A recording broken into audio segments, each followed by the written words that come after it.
আমি আপনাকে বিয়ে করব না মিস্টার ভন্ড প্রফেসর। দিবাস্বপ্ন দেখা বন্ধ করুন। আপনাকে বিয়ে করা থেকে রিস্কলাকে বিয়ে করা ঢের ভালো। সুবার কথা শুনে ফোনের ওপান্ত থেকে সিহাত বাঁকা হাসে। উদ্যান প্রেমিকের ন্যায় বলে, আমি এক্ষুনি রিক্সা কিনতে যাচ্ছি। তোমার জন্যে না হয় পার্ট টাইম রিক্সাওয়ালা হয়ে গেলাম। সুভার চোখ বন্ধ করে গম্ভীর শ্বাস নেয়। কপাট রাগ দেখে বলে, দেখুন মিস্টার। শোবার মুখের কথা কেড়ে নিয়ে সিহাত তার কথায় ডাবল মিনিং বের করে। আমি তোমার চোখ অসভ্য বেহায়া নির্লজ্জ হতে পারি লাল চমচম, কিন্তু ক্যারেক্টারে নয় যে বিয়ে আগে সব দেখবে। সুভার কি বলবে ঠাই করতে পারে না। সে প্রচণ্ড পাল্টে শক্ত গলায় বলল, আপনি আমাকে লাল চমচম বলে ডাকবেন না। খুব বিশ্রী শোনায়। একজন প্রফেসরের মুখে এমন বিশ্রী কথা শোভা পায় না।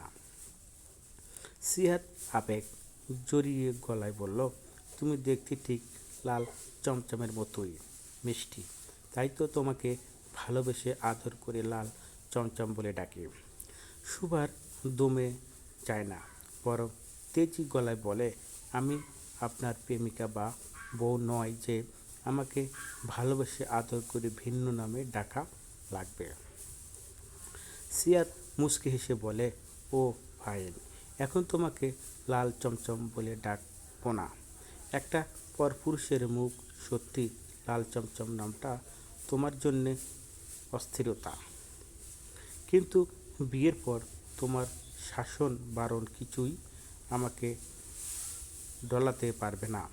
আমার বউকে ভালোবেসে আদরে আদরে নামে ডাকবো, তখন তোমার কিছু করার থাকবে না। সুবাই বিবর্ণ ঠোঁটে হাসল, মনে মনে বলল, আপনি অবুঝ নন, সবটা বোঝেন, বরং আমার থেকে অনেক অনেক জ্ঞান আপনার, সবটা ভালো বোঝেন। এরপর কেন যে এমন অবুঝের মতো করছেন আমি জানি না। আমাকে বিয়ে করার স্বপ্ন আপনার স্বপ্নই থেকে যাবে, আর মাত্র কিছুক্ষণ অপেক্ষা। এরপর আমি সবাইকে ছেড়ে অনেক দূরে চলে যাব। আমার টিকিটটাও খুঁজে পাবেন না আপনি। হ্যাঁ হ্যাঁ রে সুভা, কে ফোন করেছে, কার সাথে কথা বলছিস? আলিয়া বেগমের কথা গণচর হতে সুভার তড়িঘড়ি কল কেটে দেয়। আমতা আমতা করে বলে, ওই অফিস থেকে কল করেছিল, তাদের খেয়ে দিয়ে কাজ নেই, অযথা মানুষকে কল করে বিরক্ত করে। আলিয়া বেগম বোধহয় সুভার কথা বিশ্বাস করতে পারল না। তিনি সুভার দিকে জহুরি দৃষ্টি নিক্ষেপ করলেন। সুভার দারুণ অস্থিরতার মধ্যে পড়ে গেল। সে তড়িঘড়ি করে নোরার দিকে এগিয়ে যায়। নোরা এখন সৌরভকে কথা শোনাচ্ছে, আর সৌরভ পরাস্ত সৈনিকের মতো মাথা নিচু করে দাঁড়িয়ে রয়েছে। ভাইয়ের এমন পরাজয় দেখে চমকায় শুভা। সৌরভ এই বাড়িতে এসে নিজেকে যতটা শান্ত ভদ্র দেখায়, সে ততটাও সহজ নয়। গ্রামে ছোট বড় জুয়ান বুড়ো সকলেই তাকে ভয় পায়। তার চোখের দিকে তাকিয়ে কথা বলার সাহস কারো নেই। সুভা লক্ষ্য করেছে, গ্রামে দাপিয়ে বেড়ানো তার বাঘ ভাইটা এই বাড়িতে আসলে কেন যেন নীরব বিড়াল হয়ে যায়, বিশেষ করে নোরার সামনে। নোরার গলায় স্বরটা ক্রমেই চড়া হয়ে উঠেছে। প্রতিটা শব্দে যেন সৌরভের আত্মসম্মানে এক একটা আঘাত। সুভার বুকের ভেতরটা হু হু করে ওঠে। সুভার গলায় উঁচিয়ে বলে, দ্বিতীয়বার তোমার গালে তুলতে বাধ্য করো না নোরা। আমি নিজের অপমান মুখ বুজে সহ্য করি বলে আমার ভাইয়ের অপমান যে মুখ বুজে সহ্য করব, এটা তোমার ভুল ধারণা। নোরাও দমে যাওয়ার পাত্র নয়। সে সে দ্বিগুণ উত্তেজনা নিয়ে বলে, তোমার ভাই যে এসেছে কেন আমাকে কেক খাওয়াতে? যাকে দেখলে আমার বমি পায়, আমি তার হাত থেকে কেক খাবো এটা ভাবলো কি করে তোমরা? তোমার ভাই কি কখনো আয়নায় নিজের চেহারা দেখেনি? ভাইয়ের অপমানের শুভার বুক ভারী হয়ে ওঠে। নুরার অস্বীকৃত আচরণ তার চোখে জল এনে দেয়। সে নিষ্ঠুর গলায় বলে, আমার ভাইয়ের গায়ের রং কালো, কিন্তু মনের রং নয়। তুমি খুব ভালো করেই জানো গায়ের রং পরিষ্কার করার জন্যে দোকানে অনেক প্রসাধনী পাওয়া যায়, কিন্তু আফসোস মনের রং পরিষ্কার করার জন্যে কোনো প্রসাধনী পাওয়া যায় না। যদি পাওয়া যেত, বিশ্বাস করো, আমার শরীরের রক্ত বিক্রি করে হলেও আমি তোমাকে মন পরিষ্কার করার প্রসাধনী কিনে দিতাম। এমন কালো মন নিয়ে নিশ্চিন্তে ঘুমাও কি করে?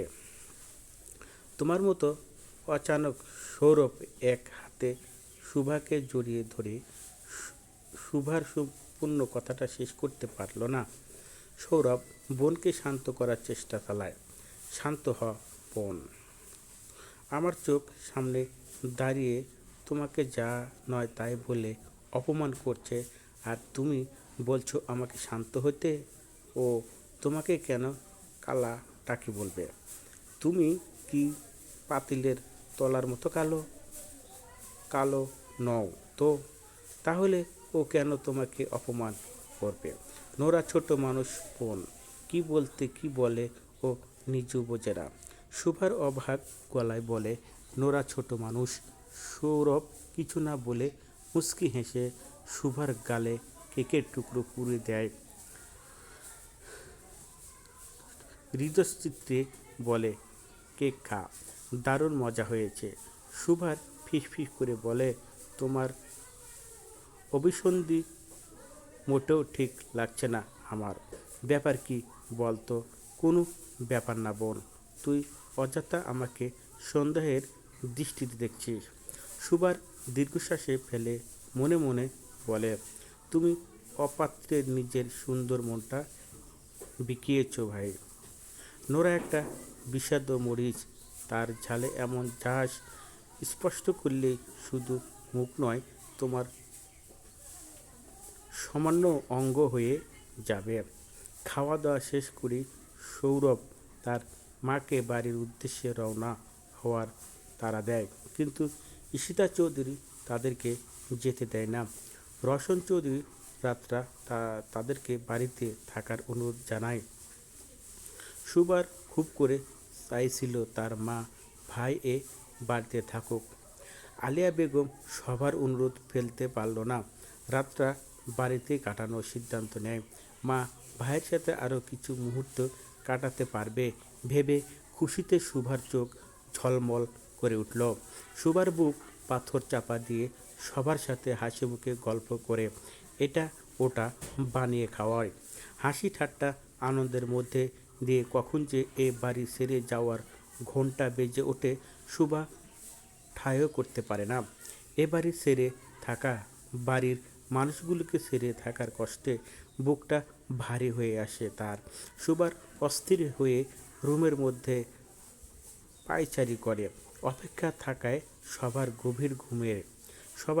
গভীর ঘুম আচন্ত হতেই সুভা টেবিলের উপর একটা চিরকুট রেখে বাড়ি থেকে বেরিয়ে আসে।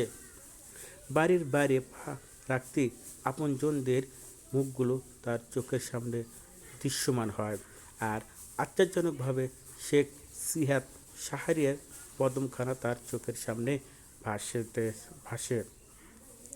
তাদের প্রথম দর্শনের মুহূর্ত কিছুতেই ভুলতে পারছে না। সুভা সিহাদের দিকে চা এগিয়ে দিয়েছে। সিহাত চায়ের কাপ না নিয়ে অপলক দৃষ্টিতে সুভার দিকে তাকিয়ে রয়েছে।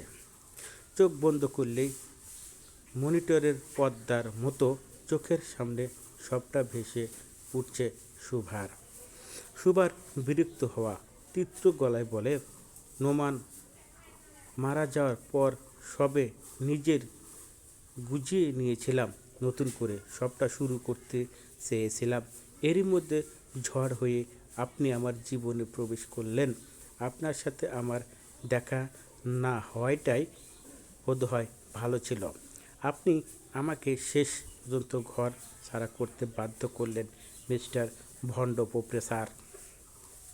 আমি আপনাকে কখনো ক্ষমা করব না, কখনো না। ভোরের আলো তখন পুরোপুরি ফোটেনি। আকাশটা কেমন ধূসর ধূসর, ঠিক শোভার মনের মতোই। বাড়ির ঘেটে পেরিয়ে কয়েক কদম যেতেই বুকের ভেতরটা হু হু করে উঠল তার। এই প্রথম সে নিজের ইচ্ছা নয়, পরিস্থিতির চাপে বাড়ি ছাড়ছে। পেছনে তাকাতে ইচ্ছে করছিল না, তবু পা দুটো থেমে গেল। মা যদি এখন উঠে পড়ে, ভাই যদি টের পেয়ে যায়। চোখ দুটো জ্বালা করে উঠল। সুবার দাঁতে দাঁত চেপে আবারও হাঁটা ধরল। আজ দুর্বার হলেও চলবে না, আজ তাকে শক্ত হতেই হবে। রাস্তার একটা অটো দাঁড়িয়েছিল। সুবা উঠে পড়তেই অটো ছেড়ে দিল। শহর তখন ঘুম ভাঙ্গার প্রস্তুতি। দোকানের ঝাঁপ আধো খোলা, রাস্তায় ছিটে ফোটা মানুষ।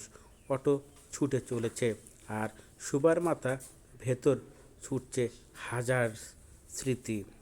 হঠাৎ ফোনটা কেঁপে উঠল। নামটা দেখে বুকটা ধর করে উঠল। শেখ সিহাত শাহরিয়া। এক মুহূর্তের জন্য মনে হয় কলটা ধরে ফেলে সব বলে দেবে। বলবে আপনি জিতেছেন, আমি পালিয়ে যাচ্ছি। কিন্তু পরক্ষণে কল কেটে দিল। ফোনটা সাইলেন্ট করে ব্যাগের ভেতর ঢুকিয়ে দিল সে। চোখ দুটো শক্ত করে বন্ধ করল। নিজেকে বোঝাতে চেষ্টা করলো এই মানুষটার সাথে কথা বলার মানি আবার দুর্বল হয়ে পড়া। অটো একটা বাস স্ট্যান্ডের সামনে থামল। সুভা নেমে ভাড়া মেটায়। বড় বড় বাস দাঁড়িয়ে আছে। ঘন্টায় উঠে কোথায় যাবে সেটা ঠিক করা যেন সবচেয়ে কঠিন কাজ। ঠিক তখনই আবার ফোনটা কাঁপল। এইবার মেসেজ। তুমি কোথায় শুভা? এমন অস্বাভাবিক সময় ফোন কেটে দিলে কেন? শুভা ঠোঁট কামড়ে ধরল, আঙ্গুল কাঁপতে কাঁপতে টাইপ করলো, আমাকে আর ফোন করবেন না, আমি চলে যাচ্ছি অনেক দূরে। মেসেজ সেন্ড করে বুকের ভেতরটা মোচড়ালো দিয়ে উঠল। যেন নিজের হাতেই নিজের শান্তিটুকু সেরে ফেলল সে। কিছু সেকেন্ড মধ্যে রিপ্লাই এলো, চলে যাচ্ছ মানে? কোথায় যাচ্ছ? আমি আসছি। এই লাইনের পর আর পড়তে পারল না সে। ফোন বন্ধ করে দিল। চোখের কোণে জমে থাকা ঝলটা মুষল শক্ত হাতে। এদিকে বাড়িতে ভোরের নামাজের আজান ভেসে আসছে। আলিয়া বেগমের ঘুম ভাঙে। পাশের হাটে হাত বাড়িয়ে সুবাকে না পেয়ে প্রথম ভাবলেন মেয়ে বাথরুমে গেছে, কিন্তু অনেকক্ষণ ফেরে না। হঠাৎ টেবিলের উপর রাখা চিরকুটা চোখে পড়ে। হাত কাঁপতে কাঁপতে চিরকুটা খুললেন তিনি। আমাকে ক্ষমা করো মা, আমি স্বার্থপর, কিন্তু এখানে থাকলে আমি বাঁচতে পারতাম না। নিজের মতো করে একটু নিঃশ্বাস নিতে চাই। ভাইকে আগলে রেখো, আমি ঠিক আছি, এই কথাটুকু মনে রেখো। চিরকুটা পরে আলিয়া বেগমের বুকের ভেতরটা ফেটে গেল। ইয়া আল্লাহ, আমার মেয়েটা কোথায় গেল? সৌরভ ছুটে এলো। চিরকুটি পরে তার চোখ লাল হয়ে উঠল। দাঁতে দাঁত চেপে বলল, আমি ওকে নিয়ে আসবো মা, যেখানে থাকুক। ঠিক তখনই নোরা দরজায় এসে দাঁড়ালো।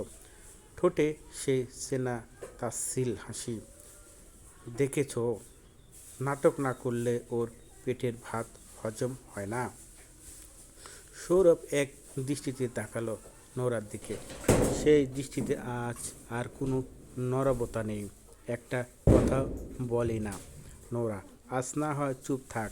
নোরা প্রথমবারের মতো থমকে গেল।